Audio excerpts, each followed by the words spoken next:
దేవుని వైపు చూపించి కృతజ్ఞతాస్తుతులు చెల్లించి వాటిని విరిచి కొన్ని వేల మంది పంచమని చెప్పాడు. ఏసై అక్కడ కూడా మనకు ఒక పాట నేర్పుతున్నాడు.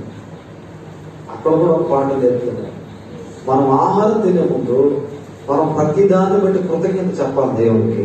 అయ్యా, ఈరోజు ఈ ఆహారం ఇచ్చాం, నీకు వందనాలు పంపా అని అనుకుని ఒక మాట ప్రార్థన చేసుకుని ఆహారం తినాలి. మనం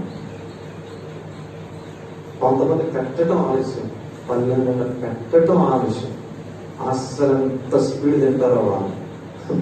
ఇంట్లో ఏమైనా భోజనాలు బంధువులు చూడండి, చికెన్ వెళ్ళిపోయినాడు, మళ్ళీ ఇటు వచ్చేసరికి మళ్ళీ ఇటు వస్తే కూర పడదని చెప్పి మొత్తం గబగబ ఎంత స్పీడ్ గా తింటారు. ఎందుకు ఆడ వస్తే మళ్ళీ ఇక్కడ వెళ్ళిపోయాడంటే మళ్ళీ రాడు. ఆ బంత్ అంతా తిరిగేసరికి అందరూ నిలుస్తారు పక్కన.